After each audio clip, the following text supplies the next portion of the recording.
Maşallah. Sağlamlığı yoxla, hopdan düşə qırılırmı? Vüsal əminin qurduğu konstruksiyanın testi. Ay maşallah. Yavaş.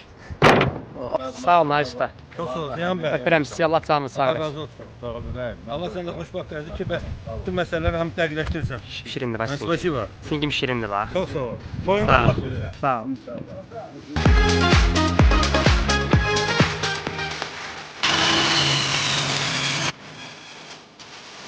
Fariz Bey, Ha. Samet'e yazdılar ki, oradaki ustalar düzgün iş görmür. Cevap yazmanı yazan adam, hansı işler düz görülmür, xahiş edirəm izah eləmə. Vüsal əmi, neçə illik təcrübə ilə bu işləsən? 35 il. 35 il. Sənə komment yazan təcrübəsi mənim maraqlıca neçə il.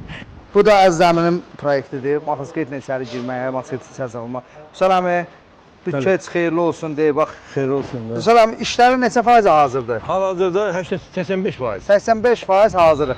Tam örtü için bitenden sonra inşallah polis sahası kurtaracak. Ondan sonra şıklanması ve yavaş yavaş yeşuna doğru gelir inşallah. Adını nə qoyduq? Ad qoyduq bir dənə orada. Kırmızı Ferrari, rengi uygun. Ferrari qoyduq. Bəli, rəngi uyğun, bəli.